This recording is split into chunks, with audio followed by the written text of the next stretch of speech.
नफरत। हमारे एक मित्र सतवीर सिंह पंजाब से अपने परिवार के साथ दिल्ली आ गए थे।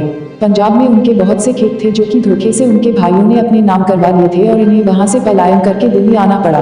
दिल्ली आकर छोटा मोटा सामान सदर बाजार से लाते थे और फुटपाथ पर ही दुकान लगा लेते थे। धीरे धीरे उनकी मेहनत रंग लाई और उन्होंने एक कपड़े की दुकान भी खोल ली थी। उनकी 2 बेटियां और एक छोटा बेटा था। बच्चों की पढ़ाई और खर्च में जब भी कभी उन्हें पैसों की तंगी होती तो वह अक्सर यही सोचा करते थे कि मैंने पंजाब में खेती बाड़ी करते हुए कभी भी अपने बारे में नहीं सोचा।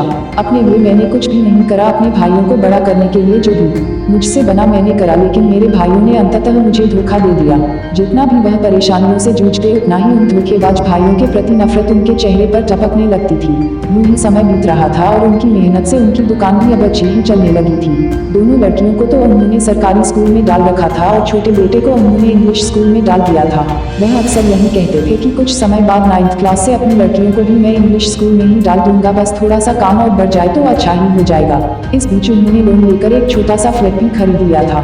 इंसान कुछ सोचता है लेकिन विधाता को तो कुछ और ही मंजूर होता है।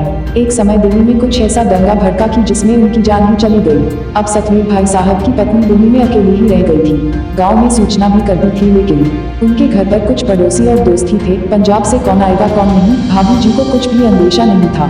हम सब भी बेहद दुखी होकर भाभी जी को सांत्वना दे रहे थे कि सब ठीक हो जाएगा, अभी तो आप खुद को और बच्चों को संभालो।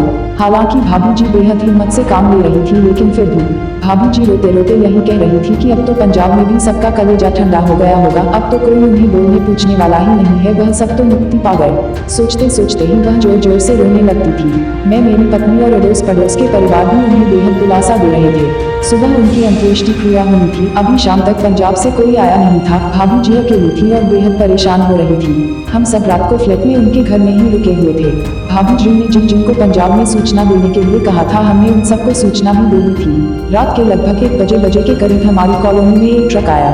उसमें भाभी जी के पंजाब से बहुत सारे रिश्तेदार आ गए थे। सतवीर भाई साहब के दोनों भाई अपने परिवार सहित आए थे और उन्होंने भाभी जी को दिलासा देते हुए कहा, आप यह मत सोचिए कि आपका कोई नहीं है, आप हमारा परिवार हो, और यह भी मत सोचना कि वहाँ आपकी जमीन नहीं है। सब कुछ भाई का वैसा ही पड़ा है और उनका सब कुछ उनके पुत्र को मिले, इसकी जिम्मेवारी भी हम लेते हैं, आप चिंता मत करो। उसके बाद उन्होंने ट्रक में लदा हुआ खाने पीने का सामान, घी, चावल, आटा वगैरह निकाला। साथ में आए औरतों ने घर को संभाल लिया। सतवीर जी के भाइयों ने भाभी जी को बहुत से रुपए देते हुए कहा, यह पिछले साल की खेती की कमाई है। 13 दिन बाद वापस जाते हुए उन्होंने भाभी जी से कहा कि आप अगर पंजाब वापस चलना चाहो तो चल सकती हो, लेकिन भाभी जी ने जाने से मना कर दिया। उन्होंने कहा कि अब वह यहाँ ही रहकर बच्चों को पढ़ाना चाहती है और अपनी दुकान संभालना चाहती है। सतवीर भाई साहब के छोटे भाई ने अपने 18 साल के बेटे को भाभी जी के पास ही छोड़ते हुए कहा, अब यह आपका ही बेटा है, दुकान के काम में यह आपकी सहायता करेगा और आपको किसी भी चीज की जरूरत हो आप बतलाना। पाठकगण, आपकी जानकारी के लिए बता दूं कि अब सतवीर भाई साहब की दुकान एक बहुत बड़े शोरूम में बदल चुकी है और उनका छोटा बेटा भी अब दुकान पर बैठता है। सतवीर भाई साहब के छोटे बेटे का बेटा, वह अभी दुकान में उनके बेटे की सहायता ही करता है और कभी अपने आप को उसने मालिक नहीं समझा। उसका भी विवाह हो चुका है और उसने भी कॉलोनी में एक और फ्लैट ले लिया है। उसके बाद भाभी जी की दोनों लड़कियां इंग्लिश स्कूल में भी पढ़ी और दोनों की शादी भी हो गई है।